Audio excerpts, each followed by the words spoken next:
فرحان ایک ہوٹل پر کام کرتا تھا۔ ایک دن اس کے ہاتھ سے کھانا پھسل کر ایک عورت کے اوپر گر گیا تو مالک نے اسے مار مار کر اس کی ہڈیاں توڑ دیں، جبکہ وہ خاتون بولتی رہ گئی کہ بچے کو مت مارو۔ زخمی حالت میں فرحان گھر پہنچا تو اس نے میرا ایکسیڈنٹ ہو گیا تھا، اور اگلے دن اس کی بہن اسی ہوٹل پر کام کے لیے آئی تو اسے پتہ چلا کہ فرحان کو اس کے مالک نے ہی تشدد کا نشانہ بنایا تھا، تو کلیجہ منہ کو آ گیا۔ تو اس نے سارے کھانوں میں سوڈا ڈال دیا۔ تو جب لوگوں نے کھانا کھایا تو فرحان کیا کر رہے ہو، جلدی جلدی ہاتھ چلا، ابھی 20 ٹیبلز پر آرڈر پہنچانا ہے اور تم ہو کہ اتنے سست ہو رہے ہو۔ فرحان کے ساتھ کام کرتے دوسرے ویٹرز نے فرحان کو ذرا سست ہوتے دیکھا تو فوراً ٹوکا۔ اس کی بات سن کر فرحان نے فوری اپنی رفتار تیز کی۔ وہ یہاں پر کام کرنے والے تمام ویٹر سے چھوٹا اور اکثر ہی ویٹر اس بات کا فائدہ اٹھاتے تھے، اپنے حصے کا کام بھی فرحان کے سر پر تھوپ دیتے تھے اور خود آرام سے بیٹھ کر گپیں لڑا کرتے تھے۔ آج اس ہوٹل میں ایک بہت بڑی تقریب منعقد کی گئی تھی۔ مہمان کافی زیادہ امیر تھے اور انہوں نے ہوٹل کے مالک کو اس تقریب کا بل لاکھوں روپے میں ادا کیا۔ ایک بچے کی سالگرہ کی پارٹی تھی اور مہمان سینکڑوں کی تعداد میں آئے ہوئے تھے۔ پورے ہوٹل میں چہل پہل لگی ہوئی تھی۔ فرحان کی طبیعت خراب تھی اور انہیں ہوٹل کے مینیجر سے چھٹی مانگی تھی، مگر اس نے چھٹی دینے سے انکار کر دیا تھا، یہ کہہ کر کہ آج کے دن بہت بڑی پارٹی ہے، آج کے دن کسی کو بھی چھٹی نہیں مل سکتی، بلکہ مزید پیسے دے کر بھی کچھ ورکرز کو بلایا گیا ہے۔ ہوٹل کا کام مینیجر دوسروں کی نسبت اچھا تھا۔ وہ فرحان پھر کبھی کبھار رحم کر کھا لیا کرتا تھا، کبھی اسے بچا ہوا کھانا دے دیتا، کبھی اسے اوور ٹائم کروا کر اس کے ایکسٹرا پیسے بھی دے دیا کرتا تھا۔ اگر کبھی کبھار فرحان چھٹی کر لیتا تو وہ اس کی تنخواہ کاٹنے کے بجائے پوری تنخواہ اس کے ہاتھ میں پکڑا دیا کرتے تھے۔ اپنی طرف سے وہ چھوٹی چھوٹی نیکیاں کرتا جو فرحان کے لیے بہت بڑی تھیں۔ فرحان ایک یتیم لڑکا تھا، اس کی بہن 3 سال کی تھی جب اس کے والد کی وفات ہوئی تو وہ خود 6 سال کا تھا۔ فرحان کی ماں نے لوگوں کے گھروں میں کام کرنا شروع کر دیا، لیکن جب چھوٹی سی بچی کو ساتھ لے کر جاتی تو مالک اعتراض کرتے تھے۔ ان کا کہنا تھا کہ وہ بچی کو لا کر سارا دن بچی میں لگی رہے گی، کام کاج تو کرے گی نہیں اور مفت کی تنخواہ لے جائے گی۔ ایسے ہی کرتے کرتے اس کے بہت سارے گھر چھوٹ گئے۔ وہ پریشانی کے عالم میں ہر وقت گھری رہتی تھی۔ ہر روز وہ کوئی نیا کام ڈھونڈتی اور بچی کی وجہ سے وہ کام چھوٹ جاتا تھا۔ بالآخر ایک تنگ آ کر اس نے بچی کو گھر میں فرحان کے پاس چھوڑنا شروع کر دیا۔ فرحان سارا دن اپنی بہن کے ساتھ کھیلتا، اسے سنبھالتا اور ماں گھروں میں کام کر کے آتی۔ وقت آہستہ آہستہ گزرتا رہا، چند سال مزید گزرے۔ ماں کی طبیعت بے حد خراب رہنے لگی۔ کام کی زیادہ اور وسائل کی کمی نے اسے شدید قسم کا بیمار کر دیا تھا۔ اس کالے یوقان کے ساتھ دیگر بیماریاں بھی لاحق ہو گئی تھیں۔ فرحان نے سکول جانا بھی دیر سے شروع کیا۔ عائشہ کے سکول پہنچنے کی عمر تک وہ سکول ہی نہیں گیا تھا، کیونکہ وہ اگر سکول جاتا تو پیچھے سے اس کی دیکھ بھال کون کرتا۔ وہ اپنے ہم عمر لڑکوں سے پوری 3 کلاسیں پیچھے تھا۔ وہ ماں کی طبیعت خراب ہونے پر ماں کے ساتھ سرکاری ہسپتال میں گیا تھا، جہاں پر ڈاکٹر نے ماں کی بیماریوں کے بارے میں بتایا تو وہ بے حد پریشانی کے عالم میں لوٹا تھا۔ اسی دن اس نے سکول چھوڑنے کا فیصلہ کر لیا تھا۔ وہ خود کچھ جاننے والوں کے توسط سے ایک ہوٹل میں ویٹر کا کام کرنے لگا تھا اور ماں کو مزید کام کرنے سے منع کیا تھا۔ اسی طرح 3-4 سال گزر چکے تھے، لیکن اس کے باوجود فرحان اب بھی تمام ویٹر سے جونیئر تھا اور ان کا جو بھی دل کیا کرتا تھا وہ فرحان کے ساتھ سلوک کرتے تھے۔ انہیں روکنے ٹوکنے یا پوچھنے والا کوئی نہیں تھا۔ ہوٹل کا مینیجر ہی تھا جو کچھ نرمی اور محبت سے فرحان کے ساتھ پیش آیا کرتا تھا۔ آج کے دن بھی کسی کو بھی بیٹھنے کا موقع نہیں مل رہا تھا۔ پارٹی اپنے عروج پر تھی، کھانا سرو کیا جا رہا تھا، ہر طرف سے ویٹرز کو آوازیں پڑ رہی تھیں، لیکن بجائے اس کے کہ سارے ویٹرز اپنے اپنے کام پر فوکس کرتے تھے۔ سبھی نے فرحان کی مت مار دی تھی۔ ہر طرف سے اس کے کام کرنے کے لیے کہا جا رہا تھا۔ آج اس کی طبیعت بھی بہت خراب تھی، اس لیے وہ ذرا سست سا ہو رہا تھا، اور ویٹرز اس کے ساتھ ایسے پیش آ رہے تھے جیسے ان کا ہوٹل ہو، وہ سب مالک ہوں، اور فرحان ان کا ادنی سا ملازم، جیسے کوئی زر خرید غلام ہوتا ہے۔ بہرحال باقی ویٹرز کی طرف سے ملنے والی پھٹکار کی وجہ سے فرحان نے اپنا کام اور بھی تیزی سے شروع کر لیا، لیکن اس سب میں اسے چکر آیا اور اس کے ہاتھوں سے سالن کی ٹرے گر گئی جو ایک خاتون کے کپڑوں پر گری تھی۔ وہ بڑا کر پیچھے ہوا، چہرہ بالکل زرد پڑ گیا تھا۔ خوف زدہ نظروں سے خاتون کی طرف دیکھا۔ یہ کیا کیا تم نے؟ خاتون نے جیسے ہی غصے میں کچھ کہنے کے لیے منہ کھولا، سامنے کھڑے فرحان کی معصوم صورت دیکھ کر اسے ترس آ گیا اور وہ چپ کر گئی۔ اس واقعے کی خبر ہوٹل کے مالک کو ہوئی تو وہ منیجر سے بھی پہلے وہاں پر پہنچ چکا تھا۔ اس نے جاتے ہی فرحان کو مارنا پیٹنا شروع کر دیا۔ وہ اس قدر برے طریقے سے فرحان کو مار رہا تھا کہ فرحان کی دہائیاں پورے ہوٹل میں گونج رہی تھیں۔ خاتون بار بار ہوٹل کے مالک کو منع کرتی جا رہی تھی کہ بچے کو مت مارو، کوئی بات نہیں، غلطی ہو جاتی ہے، مگر مالک پر تو جیسے کوئی جنون سوار ہو گیا تھا۔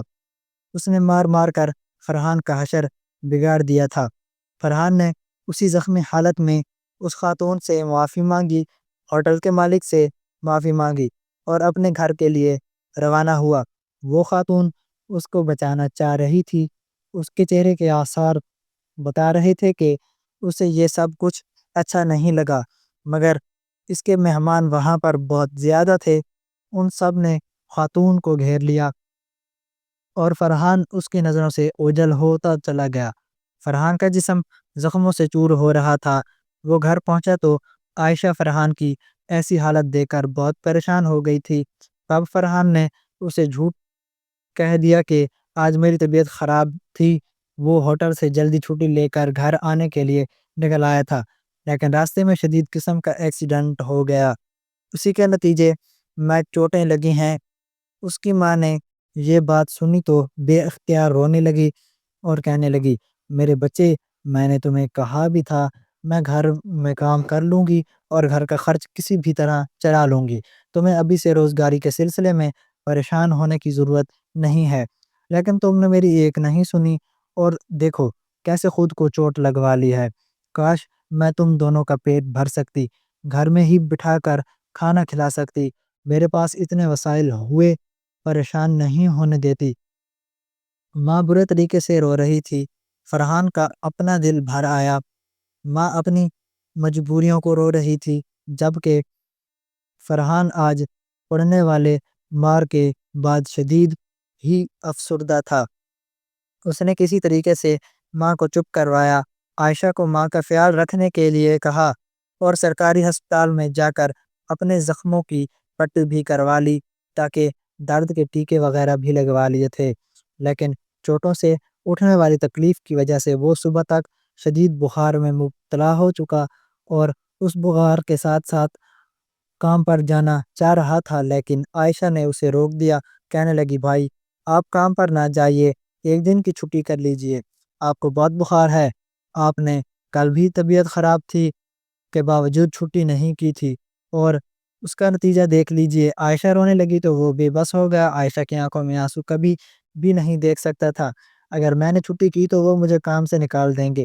ایک کمزور سی دلیل عائشہ کے سامنے پیش کی، جسے عائشہ نے فوراً رد کر دیا۔ کہنے لگی، آپ کی جگہ میں کام کرنے کے لیے چلی جاتی ہوں، ایک ہی دن کی تو بات ہے، آپ ٹھیک ہو جائیں گے تو چلے جائیے گا۔ فرحان نانا کرتا رہ گیا، لیکن عائشہ نے اس کی ایک نہیں سنی۔ تکلیف کی وجہ سے وہ پہلے ہی غنودگی میں تھا۔ عائشہ نے اس میڈیسن دے دی جس میں درد کم کرنے والی دوا تھی۔ وہ دوا کھا کر سو گیا تو عائشہ نے مناسب سے کپڑے پہنے اور ہوٹل چلی آئی۔ منیجر وہیں پر موجود تھا۔ اس نے سیدھا منیجر سے جا کر بات کی۔ وہ ایک دو بار پہلے بھی منیجر سے مل چکی تھی اور فرحان سے بھی۔ منیجر کی رحم دلی کے قصے سنتی رہتی تھی۔ اسے امید تھی کہ منیجر اسے فرحان کی جگہ پر آرام سے کام کرنے دے گا۔ اس نے منیجر سے بات کی کہ تو منیجر نے خاموشی سے اسے کام کرنے کی اجازت دی۔ اس کے ساتھ ہی وہ عائشہ سے نظریں چرا رہا تھا۔ کل ہونے والے واقعہ کی اسے اطلاع تھی، اور عائشہ نے جب کام کرنا شروع کیا تو ایک ویٹرز نے اسے بتا دیا کہ کل فرحان کے ساتھ یہاں پر کیا ہوا تھا۔ سب کچھ سن کر عائشہ کی آنکھوں میں آنسو آ گئے، لیکن اس نے خود کو مضبوط کر لیا تھا۔ فرحان کے مقابلے میں وہ کافی زیادہ بہادر تھی۔ فرحان حالات سے گھبرا جایا کرتا تھا، لیکن وہ کبھی بھی برے حالات سے نہیں گھبراتی تھی۔ اس نے سوچ لیا تھا کہ وہ یہاں سے فرحان کو مارنے کا بدلہ لیے بغیر نہیں جائے گی۔ یہ سوچتے ہوئے اس نے کچھ دیر کے لیے ویٹرز والا ایپرن اتارا اور باہر چلی گئی۔ اس کو مینیجر نے آتے ہوئے کچھ پیسے دیے تھے۔ اس نے ہوٹل کے ساتھ بنی ہوئی ایک دکان سے سوڈا خریدا اور آ کر چپکے سے کانوں میں ملا دیا۔ اس نے سوڈے کی اتنی زیادہ مقدار کھانوں میں ملا دی تھی کہ اس سے کھانوں کے ذائقوں پر تو اثر نہیں پڑا تھا، لیکن جو بھی کھا رہا تھا اس کا پیٹ گڑبڑ کرنے لگا تھا۔ سبھی پیٹ پکڑ پکڑ کر واش روم میں بھاگنے لگے۔ جب کہ عائشہ خاموشی سے کھڑی تماشا دیکھتی رہی۔ اسے ہر ویٹر اور شیف، ہوٹل کا سارا سٹاف ہی مجرم لگ رہا تھا، جنہوں نے چپ چاپ فرحان کو مار پڑنے دی تھی۔ غلطیاں سب سے ہو جاتی ہیں، لیکن اس کے بھائی کو کتنی بڑی سزا دی گئی تھی۔ واش روم جا جا کر لوگوں کی حالت خراب ہو چکی تھی۔ ہوٹل میں ہر بونگ سی مچی ہوئی تھی۔ واش روم میں جانے کے لیے باری ہی نہیں آ رہی تھی۔ لوگوں کا ہجوم واش روم کے باہر اکٹھا ہو چکا تھا۔ بہت کم لوگ ایسے تھے جو کھانے میں ملے ہوئے سوڈے کو برداشت کر پائے تھے۔ منیجر الگ پریشان تھا کہ یہ کیا معاملہ ہے۔ فوراً ہی ہوٹل کے مالک کو اطلاع کر دی گئی۔ وہ وہاں پر آیا تو لوگوں نے اسے برا بھلا کہنا شروع کر دیا، اور سوشل میڈیا پر اس کے ہوٹل کے خلاف مہم چلا دی گئی تھی۔ عائشہ کا کام یہاں پر ختم ہو چکا تھا۔ اس نے سکون سے اپرن اتار کر رکھا، مینیجر سے جا کر ملی، کہنے لگی، آپ کے کسی بھائی کی زبان سے میں نے بہت سنے تھے، لیکن کل آپ نے میرے بھائی کو تشدد سے نہیں بچایا۔ میرا بھائی بری طرح سے زخمی تھا اور شدید بخار میں مبتلا ہو گیا ہے۔ بہرحال پھر بھی میں آپ کو بتا دوں، میرا بھائی اب اس ہوٹل میں کام کرنے کے لیے نہیں آئے گا۔ عائشہ بولنے کے بعد ہوٹل سے نکلتی چلی آئی تھی۔ آنکھوں سے اب پھر آنسو بہنے لگے تھے۔ بے شک اس نے اپنے بھائی کا بدلہ لے لیا تھا، لیکن اس کا بدلہ اس کے بھائی کی تکلیف کو تو کم نہیں کر سکتا تھا۔ گھر آ کر بھی فرحان کے گلے میں لگ کر روئی تھی۔ بھائی آپ نے پہلے کیوں نہیں بتایا؟ بار بار ایک ہی شکوہ کرتی جا رہی تھی۔ ماں کو ساری بات علم ہوا تو الگ سے رونے لگی۔ ماں اور دونوں بچے بے حد دکھی تھے۔ بہرحال انہیں اللہ کا سہارا تھا۔ فرحان کو ماں نے فی الحال کام پر جانے سے منع کر دیا تھا۔ وہ کہہ رہی تھی کہ ٹھیک ہو جاؤ تو پھر کسی دوسری نوکری کی تلاش کر لینا، لیکن اس بار خیال رکھنا کہ وہ تمہیں انسان سمجھتے ہوں۔ چند دن گزر گئے۔ فرحان کے زخم آہستہ آہستہ بھرنے لگے تھے اور وہ ٹھیک ہونے لگے تھے۔ اس کے ساتھ ہی اس نے اپنے ایک دوستوں کو کام کے لیے کہہ دیا تھا، لیکن کہیں بھی کام نہیں مل پا رہا تھا۔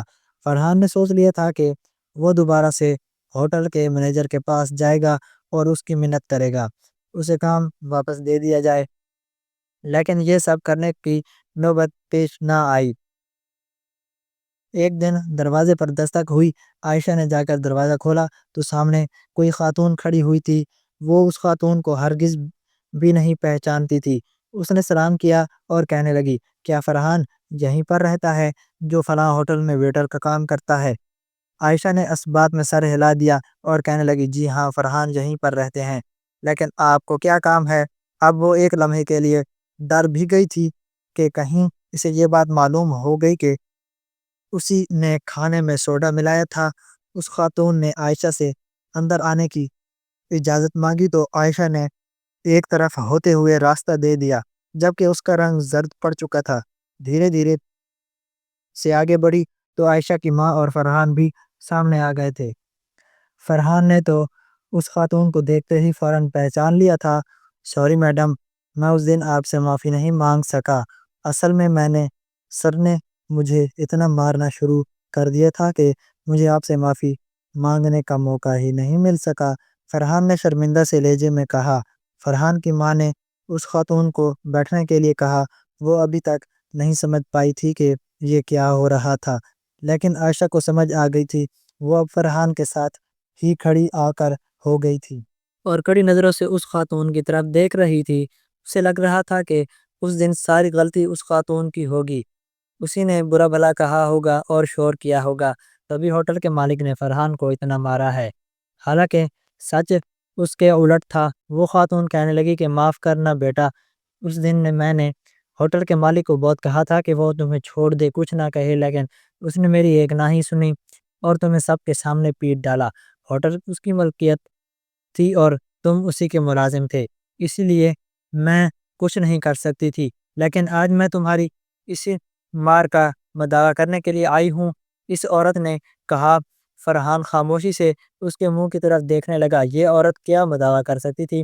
فرحان کا چہرہ دیکھ کر وہ خاتون مسکرا دی اور کہنے لگی، میرے شوہر کی اس شہر میں کافی زیادہ ورکشاپس ہیں، اگر تم چاہو تو میری کسی بھی ورکشاپ میں کام کر سکتے ہو، ہم تمہاری بہن اور تمہاری تعلیم کا خرچہ بھی اٹھائیں گے، شام کے وقت تم اس ورکشاپ میں کام کیا کرنا، اس کے علاوہ ماہ راشن تمہارے گھر پہنچا جائے گا اور تمہیں تنخواہ بھی دی جائے گی۔ فرحان نے یہ بات سنی تو خوشی کی لہر اس کے پورے وجود میں دوڑ گئی، مگر پھر وہ کہنے لگا، آپ مجھ پر اتنی مہربانی کیوں کر رہی ہیں؟ تب عورت کہنے لگی کہ اس دن میری وجہ سے تمہیں مار پڑی، میں اپنی طرف سے مداوع کرنا چاہتی ہوں، ورکشاپ میں کام کرتے ہوئے تم کام بھی سیکھ جاؤ گے، اپنی تعلیم کو بھی جاری کر رکھ سکو گے اور میں تمہیں ویٹر سے زیادہ اچھی تنخواہ دیا کروں گی، اس کے علاوہ تمہیں پک اور ڈراپ کی سہولت بھی دی جائے گی۔ اس عورت کی بات سن کر فرحان کی ماں ایک دم رونے لگی تھی، بار بار ان کا شکریہ ادا کر رہی تھی۔ فرحان کو مارنے لگنے کے اگلے دن ہی وہ عورت ہوٹل گئی جب عائشہ نے کھانے میں سوڈا ملایا تھا اور وہاں پر موجود ہر شخص واش روم بھاگ بھاگ کر جا رہا تھا۔ اس نے سیدھا ہوٹل کے مالک سے ملاقات کی تھی اور فرحان کے بارے میں پوچھا تھا، لیکن اس نے بتانے سے انکار کر دیا تھا اور پھر 2-3 بار بعد چکر لگانے پر اسے پتہ چلا تھا کہ فرحان نے کام چھوڑ دیا ہے۔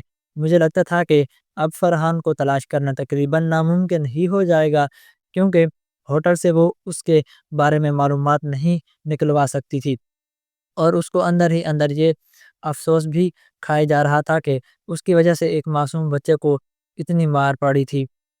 تبھی ایک دن اس کی ملاقات ہوٹل کے مینیجر سے ہو گئی تھی، جو بے انتہا رحم دل تھا۔ اسی نے اس عورت کو فرحان کا پتہ بتایا تھا اور آج فرحان کے سامنے تھی۔ اس دن کے بعد سے فرحان کی زندگی مکمل طور پر بدل گئی تھی۔